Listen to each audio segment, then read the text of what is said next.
Greetings, and welcome to A Year of Movies, a Planet Geek production. For this project, we are using the Ivan Walters reference book of 365 films to watch on the day they happened.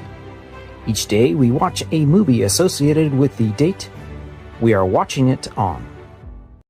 And as it is the 25th of June, we are going to be watching Ragtime from 1981, directed by Milos Forman and starring Debbie Allen. Now again, this is another movie that I have seen on several lists and whatnot, but I never actually got around to actually watching it for the first time until this particular project.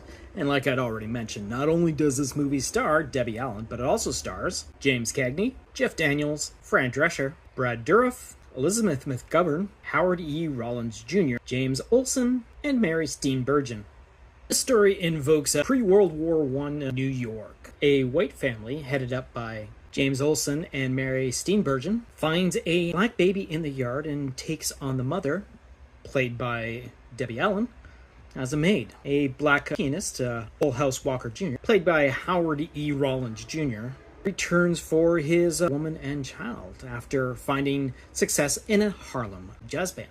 Firefighters, dismayed to see a black man owning a Model T Ford, deface it, and Walker demands retribution. The white family becomes involved in Evelyn Nesbitt's trial, who's played by Elizabeth McGovern. Now, this movie is just chock full of, again, those faces and voices that you've known and seen over the time and as it goes on. We have a wonderful performance, again, by the fantastic Brad Dourif. A couple episodes ago, we saw him as a very racist man in Mississippi Burning, but today we see him as a sympathetic man to the black culture, which is a amazing juxtaposition between poles, but he plays it so convincingly, which just sets off why he is such a fantastic actor to begin with. But the rest of the cast is so beautifully centered in on the realism of the era.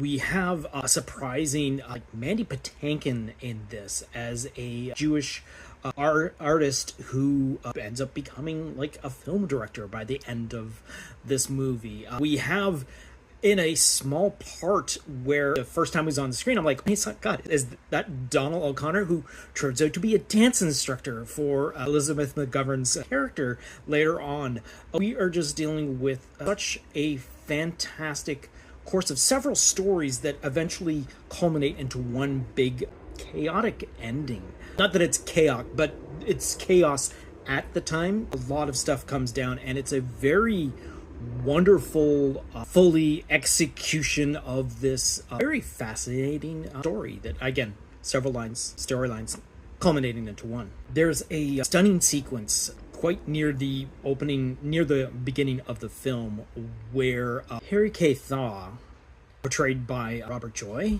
murders a Stanford White, played by Norman Mailer, because Thaw believes that a statue that White has is modeled after Thaw's husband of Evelyn Nesbitt, which is Elizabeth McGovern, and he basically, like I said, he kills him. He murders him in public and all that. But the effect of it is like a fabulous effect of a squib blowing off a man's, a section of the man's skull. It's just wonderful, and it was so shocking to see in a movie that I wasn't expecting.